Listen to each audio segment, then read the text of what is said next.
Policy advocate Heather McGhee, author of The Sum of Us: How Racism Hurts Everyone, the young readers edition of her best-selling book, welcomes. Thank you for joining us.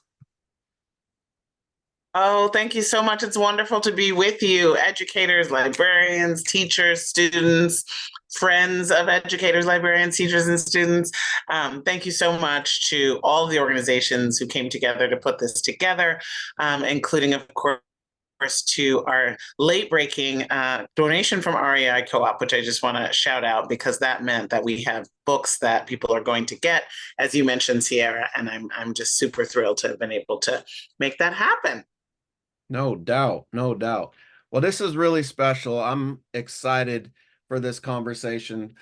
Everyone's got to buy this book. This is the Young Readers Edition. Get both and read them both. It'll be worth your time. Everybody got it. Yes, I enjoyed both versions, but I'm really glad you have the Young Readers Edition because I think it'll be awesome for educators in the classroom. And I just wanted to start where you started, thinking about how you begin the book by discussing your experiences working for a research and public policy organization and some of the tough lessons you learned from campaigns you worked on there. So I was hoping you could talk about the experiences you had that helped you develop your ideas about the relationship between race and class in the United States. Well, thanks so much for the question, Jesse.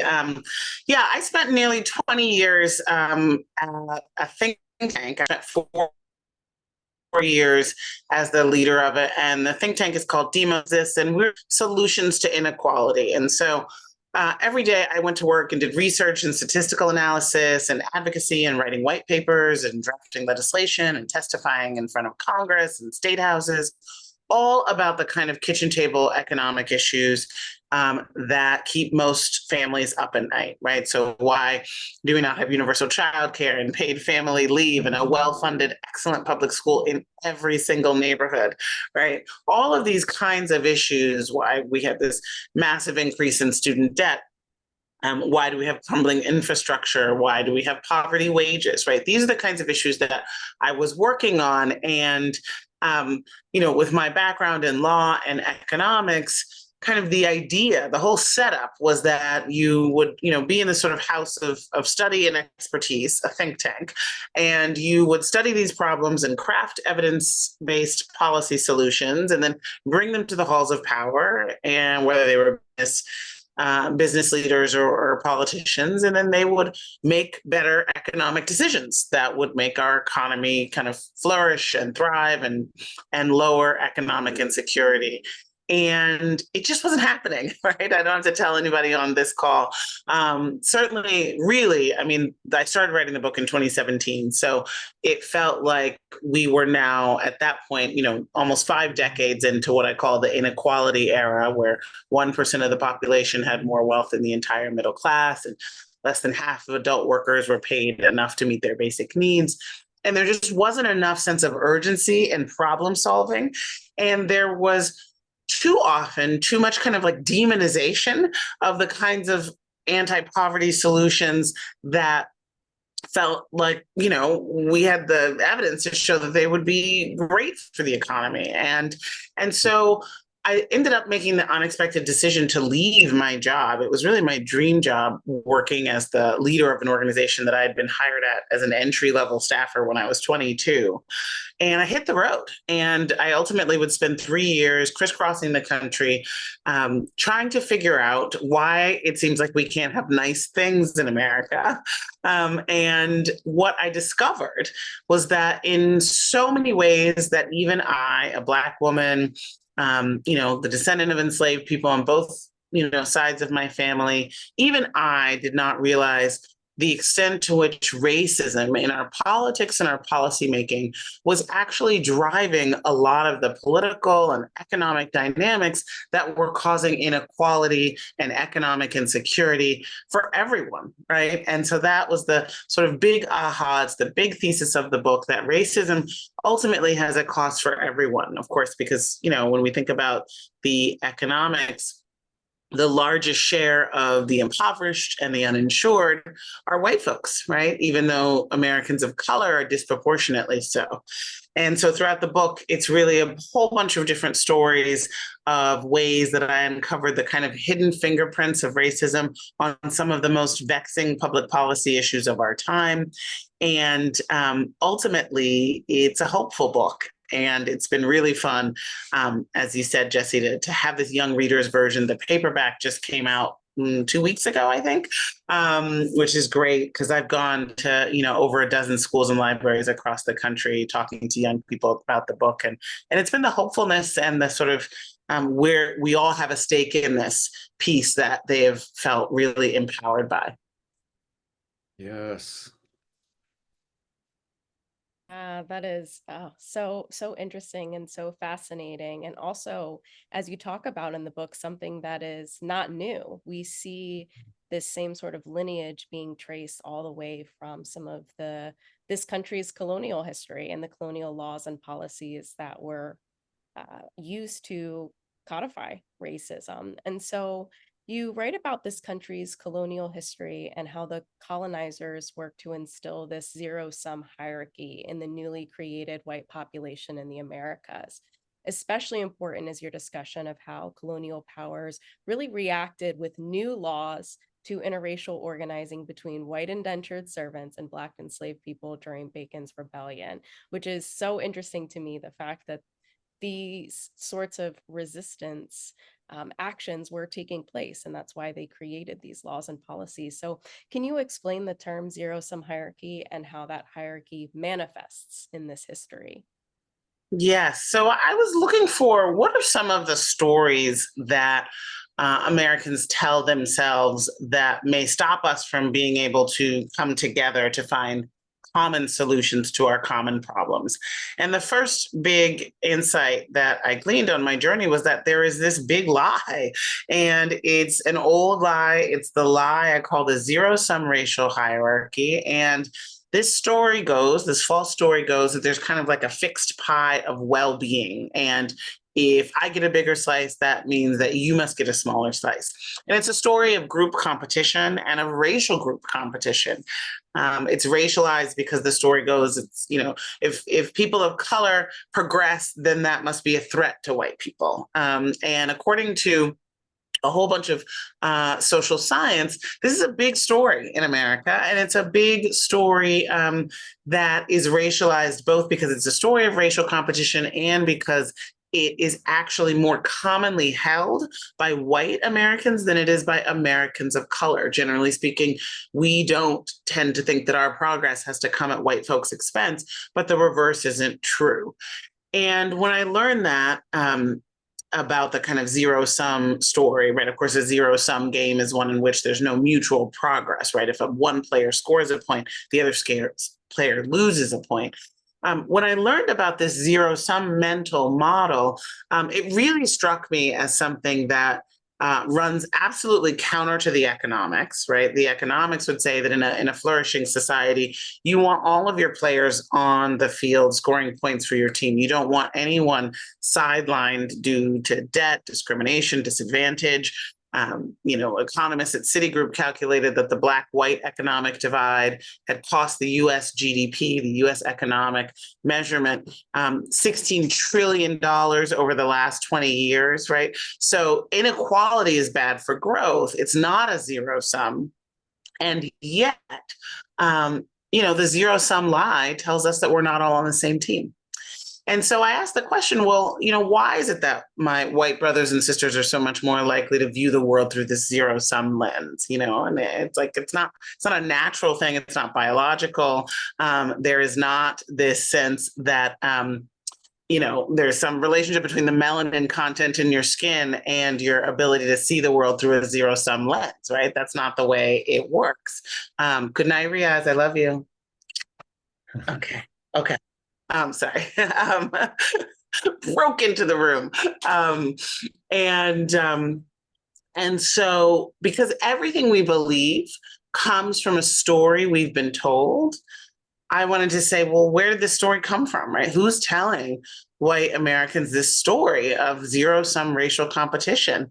And then I went back into history. And just as you said, Cierra, I found that actually the zero-sum story is a very old one, that it was really created to justify an economic model in our early days, right? The sort of colonial plantation economic model of stolen land and stolen people and stolen labor. And it was used as a real wedge. It was a story marketed by the colonial plantation elite to make sure that the Europeans who were not part of the elite would side with their color instead of their class. And as you said, it was really codified into law. The 1705 law in colonial Virginia, which was sort of an anti-insurrection law made after a series of cross-racial servant uprisings, the largest of which was Bacon's Rebellion. And the idea was, we've got to make a sense of collective identity and group threat around this, sort of polyglot European identity, which we're going to form into this new thing called white. And we're going to make sure that white people are afraid of liberty and justice for Black people. They will feel like it will come at their expense. They will lose their status. They will lose their belonging, and not. And it was really always sold by the elite in order to sort of create a color allegiance instead of a class allegiance, and break the kind of interracial solidarity that has always been the sort of hallmark of great people's movements across the world. I love that. I'm just so glad that you went all the way back to the history of how race was invented and showed that it's this modern invention used to divide and conquer.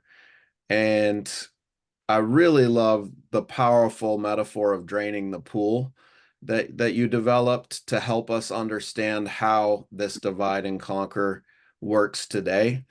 And so I wanted to ask you some about the history that helped you create that metaphor, because you write about how Southern communities that decided that rather than integrate pools, they would close them down altogether, right? And you talk about how this harmed both communities. So I was hoping you could tell us more about how this history and your powerful metaphor of draining the pool ends up harming white communities as well.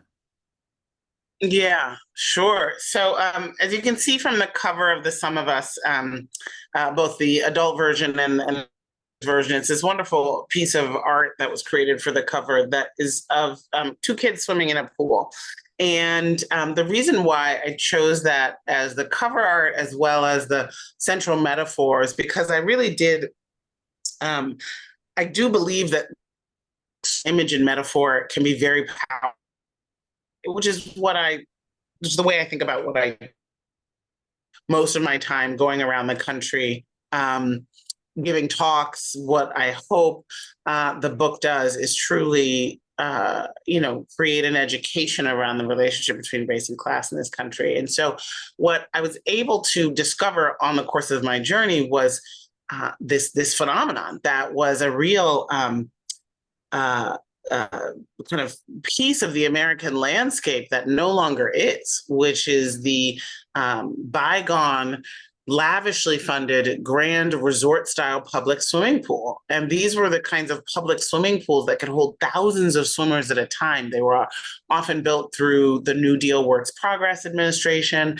They were a big hallmark of the 1930s and 40s. There were nearly 2,000 of them in the country, these big public resort style swimming pools.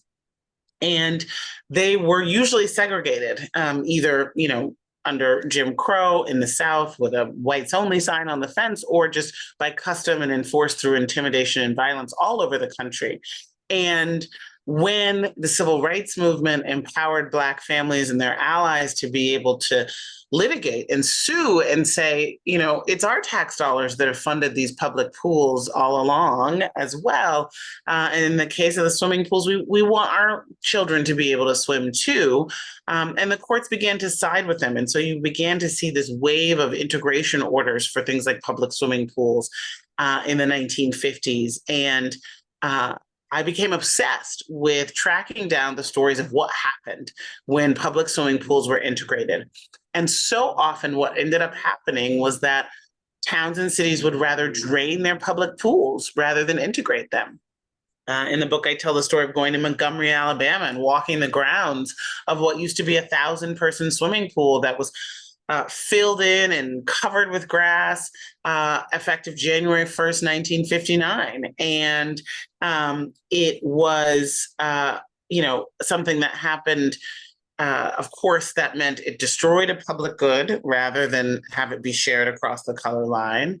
And it was something that happened not just in a place like Montgomery, Alabama, where we think, oh, well, it's Montgomery, Alabama, but no, it happened in Ohio and New Jersey and West Virginia, in Pasadena, California, in Washington State, right? Either they would, deliberately close it right away, or sometimes they would sell the public swimming pools to a private entity or lease it for $1. And then that private entity could then discriminate. The YMCA was actually often a partner for these kind of public pool leaseback schemes, or there'd be violence around the integration. White mobs, like in St. Louis, the largest swimming pool in America, was closed after a all-night race riot mob that attacked all Black people in sight on the day of the first integrated swim.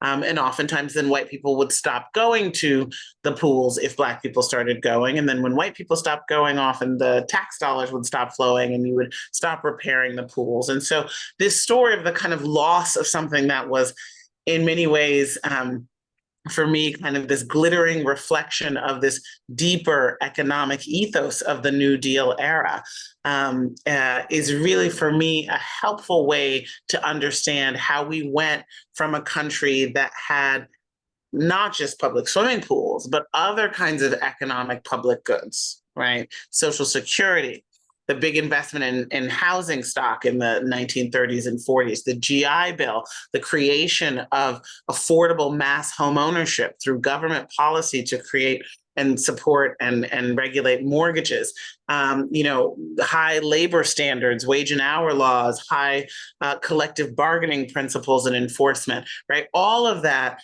high levels of taxation plowed back into research and development, free college, right? All of those things that were really a part of this era of economic public goods that the public swimming pool is kind of a metaphor for.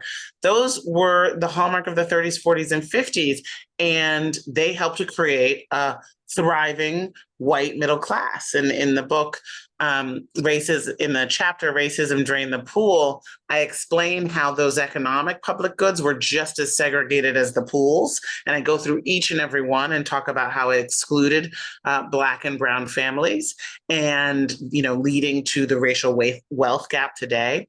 I do have to say that understanding how wealth, right, not income on your paycheck, but your home equity, your retirement savings, your inheritances, stocks and bonds, and all of that, that wealth is really how history shows up in your wallet.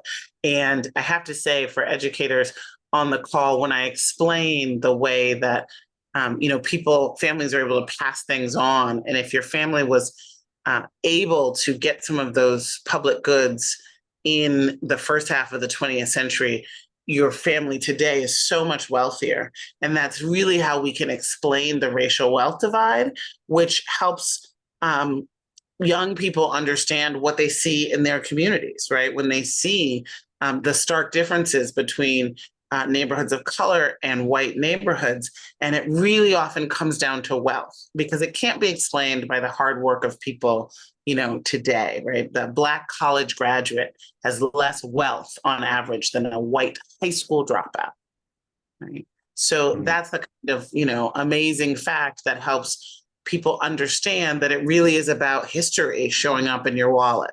And so that story of the drained pool helps teach the way in which some of there was a real political shift along the fulcrum of the civil rights movement, where essentially many folks who had really expected government to provide for nice things, right? Provide for the American dream, the picket fence, the great union job, the free college, really turn their backs on that formula once the pool was open to everyone, once we had a more integrated economy and people, white Americans, the majority of white voters, turned away from the idea of collective solutions into more individualized solutions. It's kind of like you build your own backyard swimming pool instead of swimming in the public pool, but it costs more. And of course, the whole community loses out on something that they once shared together.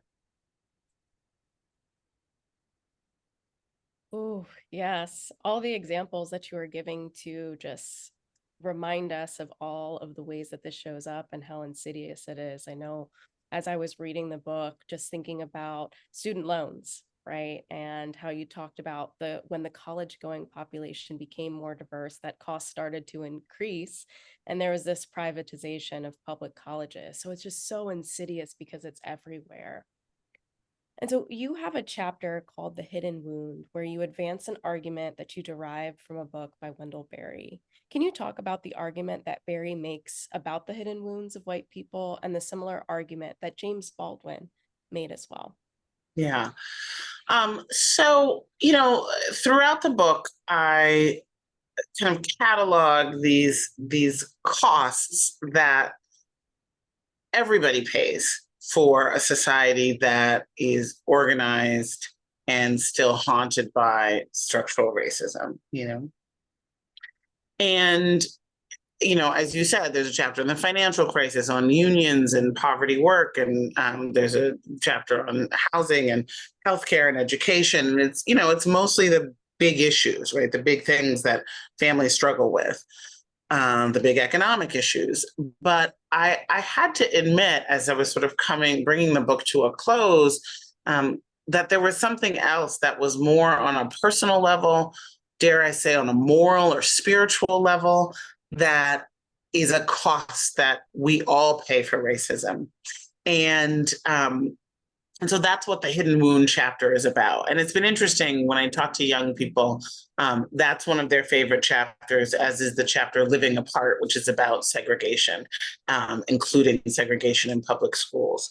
And so the Hidden Wound really speaks to the idea that there are psychological and moral wounds that come from believing the lie of white supremacy, the lie of this false hierarchy of human value, and that there are, sort of psychological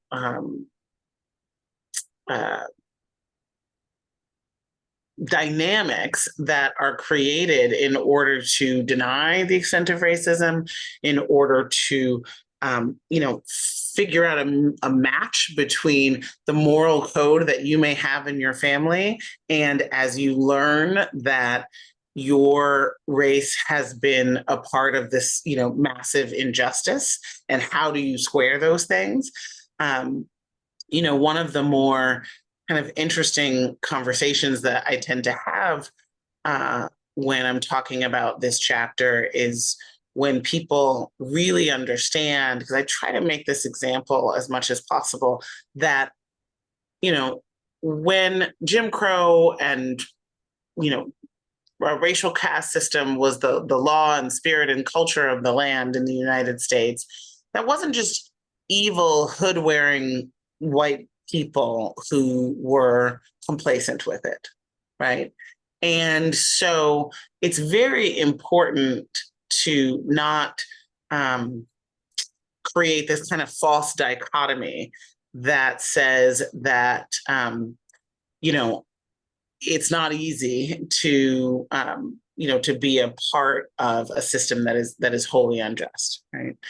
And so really grappling with that, what do you do with the kind of moral weight of this great injustice is something I really talk to people about it. And most of the book is conversations with people. It's stories of real people. Sometimes I change their names. Mostly I don't, who put in their own words what it feels like, for example, to be, white in an unjust society, and how they've navigated that.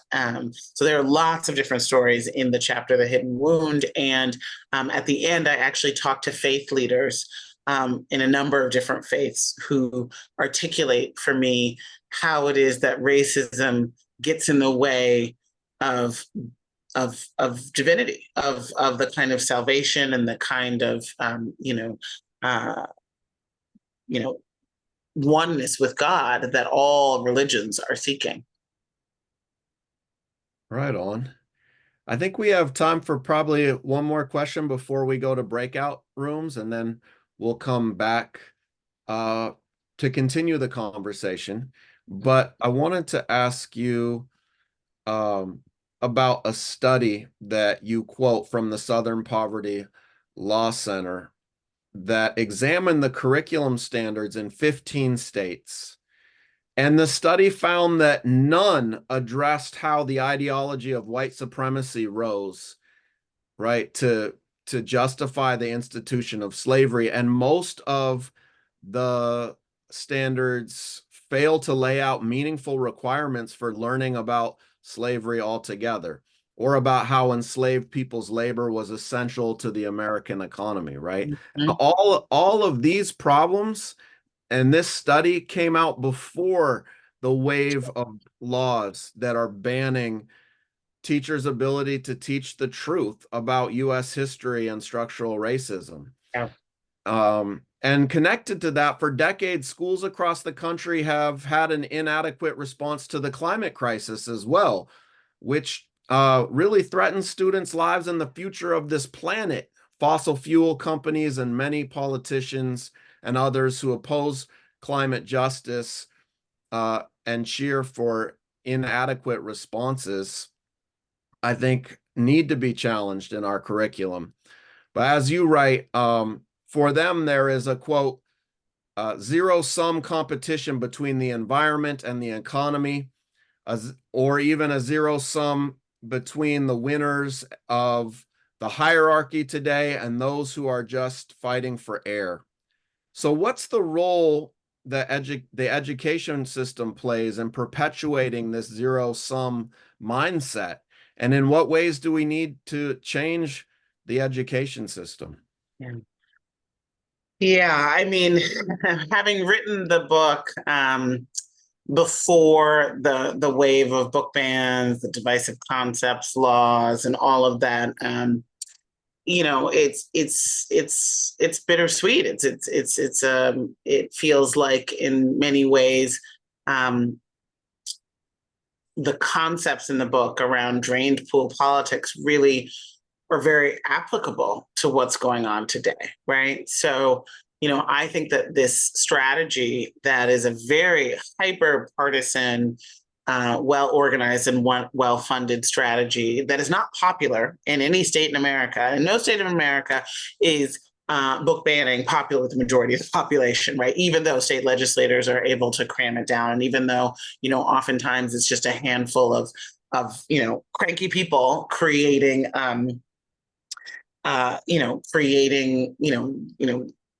attacking educators and reporting them and all of that, challenging books. So these very unpopular book bans really are a highly partisan political elite strategy to drain the pool of public schools, right? To say to, frankly, white parents, be afraid of this integrated public good, right? Because your kids are going to come here in this school and they're going to learn, about all of America, and they will be taught to, fear their own race or to feel guilty about their own race. They will be taught empathy towards other races, right? And the research really shows that that's what's actually being taught when you teach accurate history is you're developing empathy and critical thinking skills. And that's, that creates cross-racial solidarity, and that creates unstoppable people power, right? And so, of course, if your ultimate agenda is to keep the economic status quo what it is, to shrink the public sector, to break public sector unions, to not have, any need for a tax base, to privatize public schools and profit from them, then this is a great strategy to kind of sow chaos in public schools, and to, have financial penalties for teaching, integrated stories. It's really, as nobody on this call needs to have their temperature raised about these issues, because it really is something I think that unites us all, this horror at this assault on our children's freedom to learn. But I will say, keep the faith, because it is not popular. It is a massive overreach, and it's very important for us to remember that.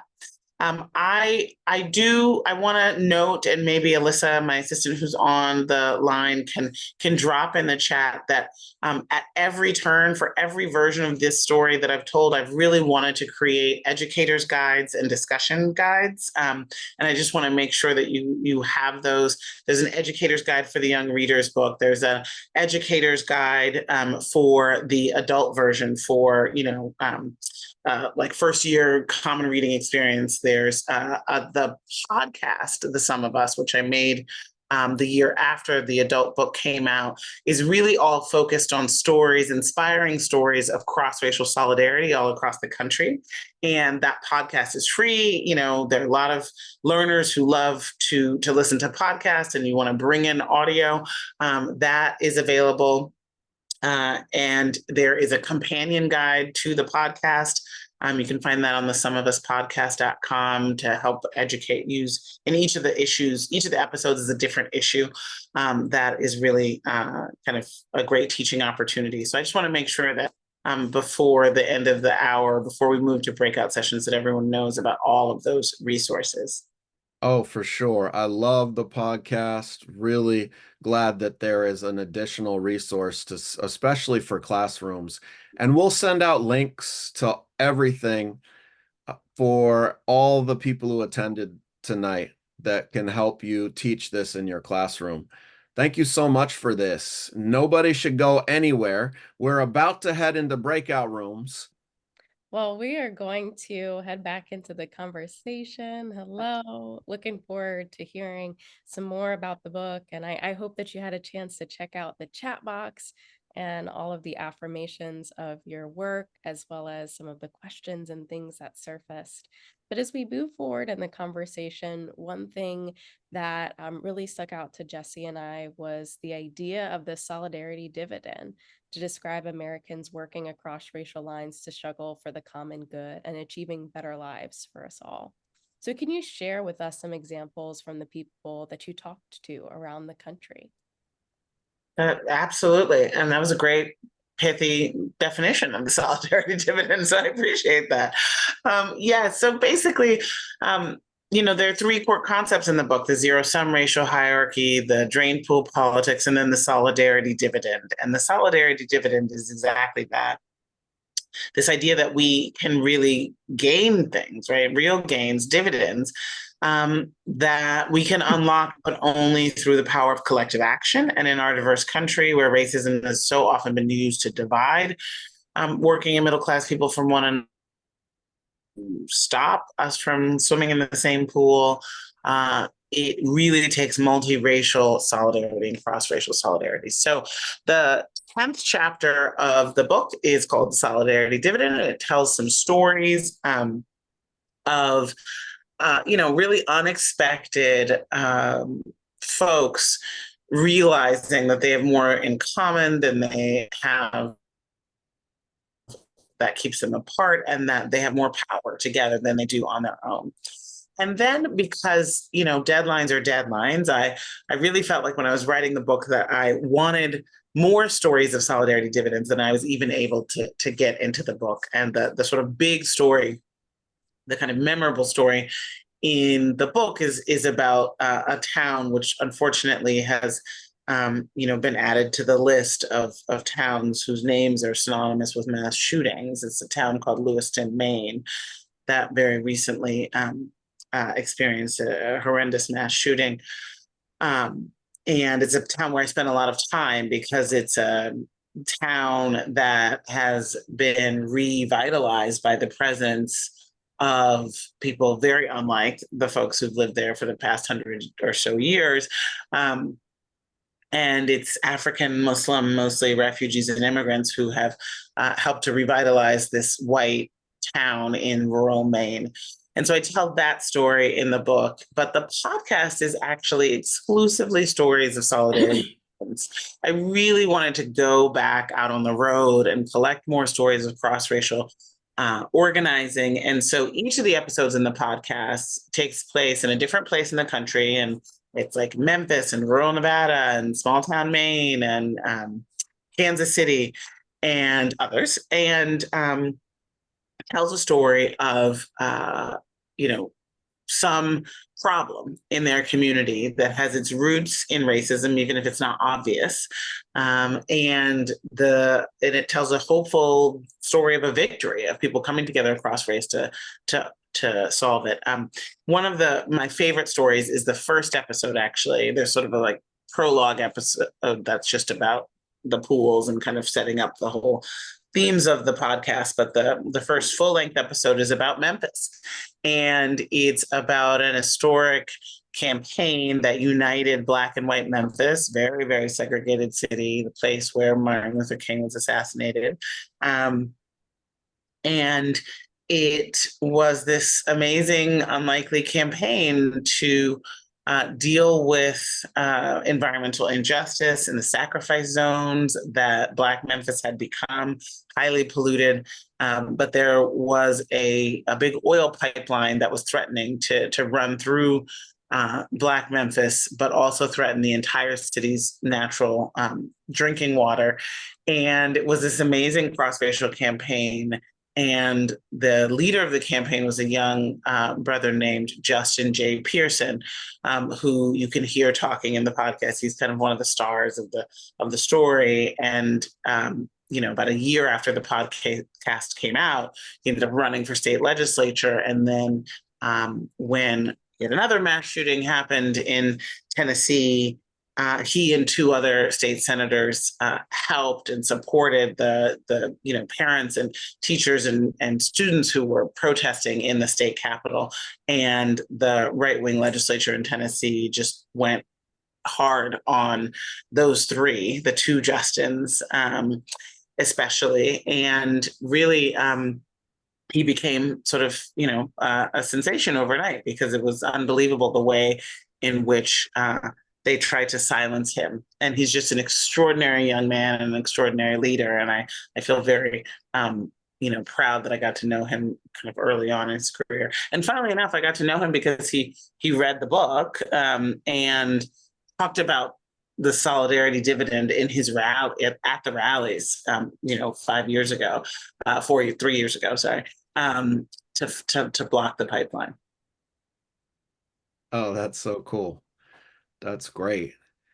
Yeah, and it's amazing to see how unions can be part of the struggle for that solidarity dividend in different eras of US history. And we're seeing now sort of a resurgence of the labor movement Mm-hmm. country in some really exciting ways. I mean, UAW or the Amazon Labor Union, I'm in Seattle, so the Starbucks organizing has been really important here. But you interview several union workers and looked at the way that racism weakens unions for all workers. So I was hoping you could talk more about the importance of the labor movement and how it's been intentionally stunted by those who know the power of racism to divide and conquer. And your Some of Us podcast gives a lot of these powerful examples as you've been sharing about the way that the power of working class people have to reach across those divides of race or religion and more. So I thought it'd be cool to play a little segment of the podcast and get you to respond to this story and tell us more about it.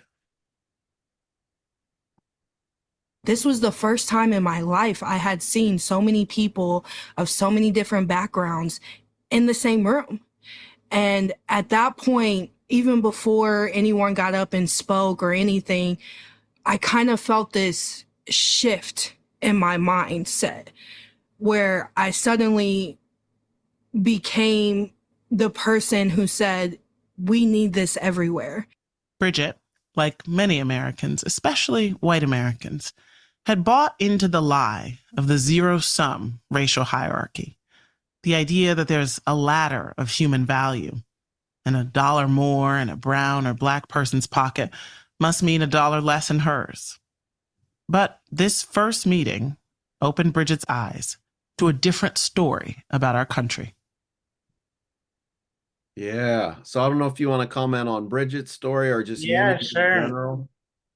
Yeah, so there's a chapter in the book called "No One Fights Alone," and it tells some labor history, which I'd love to have the chance to tell in any all the time. Shout out to people's history and just really how important it is and how under resourced labor history is. So I tell a little bit of labor history and because I try not to take for granted the idea that my readers even know what a union is, so I just kind of really try to make it plain. What is the core idea that people can come together, and by having all of the workers or majority of workers ask for the same thing, they have more leverage with the boss, right? So I'm trying to get back to first principles about what a union is. And then I tell a story, heartbreaking loss of a failed union drive in Mississippi from 2017, where racism really stopped the workers from being willing to organize and vote in a UAW contract, a UAW union for representation. And I talk about the very explicit ways in which race showed up in that campaign, as well as the ways in which racism sort of stymied the labor movement throughout its history. It's basically unions, like government, are this form of collective action for working people, right? And so drained pool politics impacted white support for labor unions as well. Although since the book came out, there's actually been more of an increase in support across racial groups for labor unions, although there's usually a difference, right? People of color are generally more supportive of labor unions than our white folks. But then I tell a hopeful story, and that's the story not of factory workers at an auto plant in Mississippi, but story of folks flipping burgers and working in fast food in Kansas City. And that's the story that you just heard a clip from, because it's actually the one story in the podcast that's the same as the book, because Bridget and Terrence are just amazing characters, and I really wanted to be able to tell that story twice, basically. And it's a story of working class folks. Bridget is a white woman who really, as I said in the clip, had racist ideas, anti-immigrant ideas, and it was only through organizing for $15 an hour and a union that she began to really create that kind of cross-racial empathy and understand that she needed Black and white and brown workers to come together to be able to win and to be able to, affect her life. And so she's a very articulate spokesperson for the need for white working class consciousness to shift in order to reject zero-sum thinking and understand the power of collective action and cross-racial solidarity. Yeah, I'm so glad you have those specific examples, because I'm always like, racism hurts everybody. But it's like when you can show it and tell the story and hear the voice of the person who figured that out, the voice of a white person who figures it out, then you can actually change people's minds and educate young people. So thank you. Yes, and to Jesse's point, you write that white people are the most segregated people in America. So what are some of the costs of continuing to segregate? And what are the benefits of integration, both culturally and economically? Yeah, as I mentioned, living apart. The chapter on segregation is the most one of the most popular ones with young people, because if you think about it, like that's their lives, right? They have this. Generally speaking, we are still highly segregated. White people are the most segregated, the least likely to live with folks of any other race. But in general, our sort of cultural landscape is quite integrated, but all young people know that their neighborhoods are not and their schools are not, right? And so that's one of the big kind of head scratchers that young people have. It's like, why is it this way?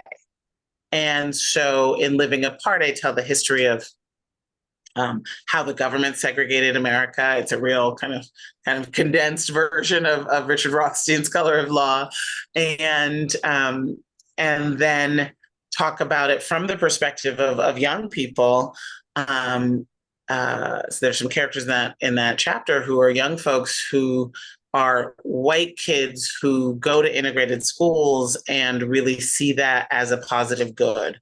And the parents who have to jump through hoops, white parents, to not just be sort of funneled into the white, quote unquote, good schools, but actually be in a global majority school. And so, the costs of segregation are environmental, as I talk about in the Same Sky chapter, which is about environmental racism, which was kind of brought to life in the Justin Pearson and Memphis episode in the podcast, because it's much easier to pollute a segregated community than it is an integrated community. The costs of segregation are, fiscal. They are, there was a sort of landmark study in Chicago that, counted up in the billions of dollars in terms of crime and housing costs and lost lives and lost economic potential because of the, just tremendous levels of segregation in that city, my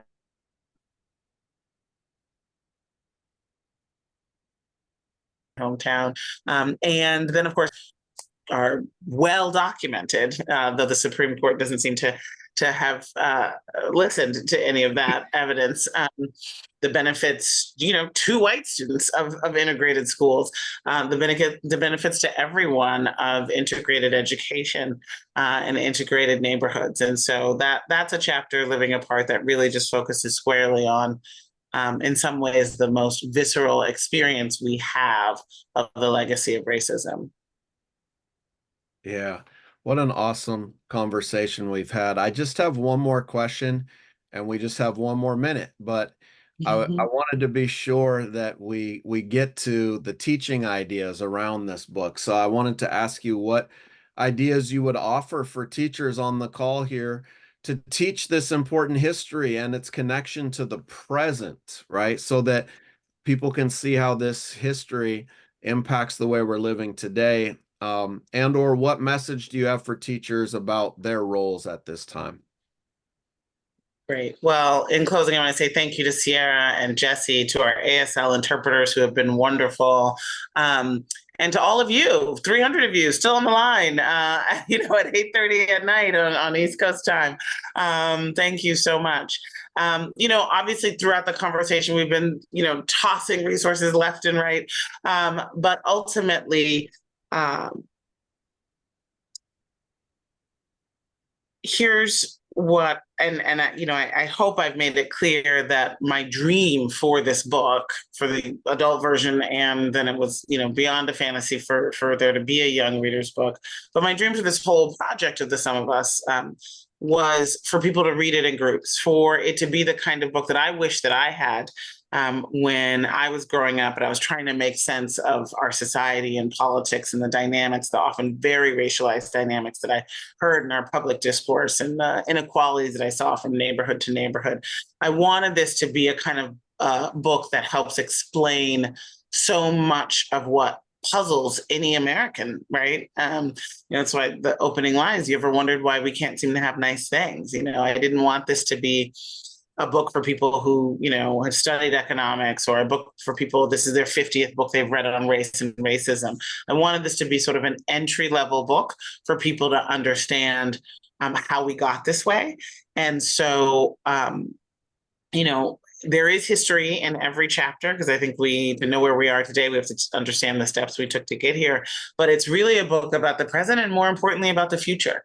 And it's dedicated to my son and to the young people who will be part of, remaking the society with him. And I'm just in deep, awe and respect for educators now more than ever, who are under attack, under resourced, under siege, but also have the joy of working with the most diverse generation in American history, who have high levels of civic engagement and high levels of awareness about all of these issues, and are just really ready for the kinds of tools that will empower them.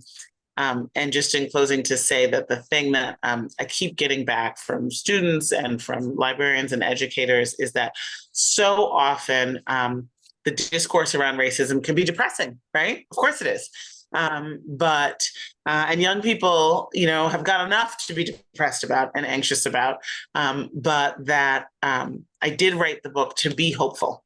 And that is something that I think, I hope, can be a way to get beyond the kind of political posturing and all of that, and just realize this is a book to give young people, Black, white, and brown, hope for a shared future.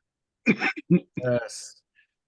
Oh, beautiful. So well said. And it did give me that hope. They have the billions of dollars to increase inequality and promote their agenda. And we have billions of people, but only if we can overcome divisions like racism. And your book really helps us think about the fact that we can win, that we can create the society we want if we're able to forthrightly confront racism. So I can't thank you enough for writing this, for doing the research, for taking your time tonight with us to share with educators. You think about the 400 educators that were on here and the thousands of students that they're going to reach. That's really exciting.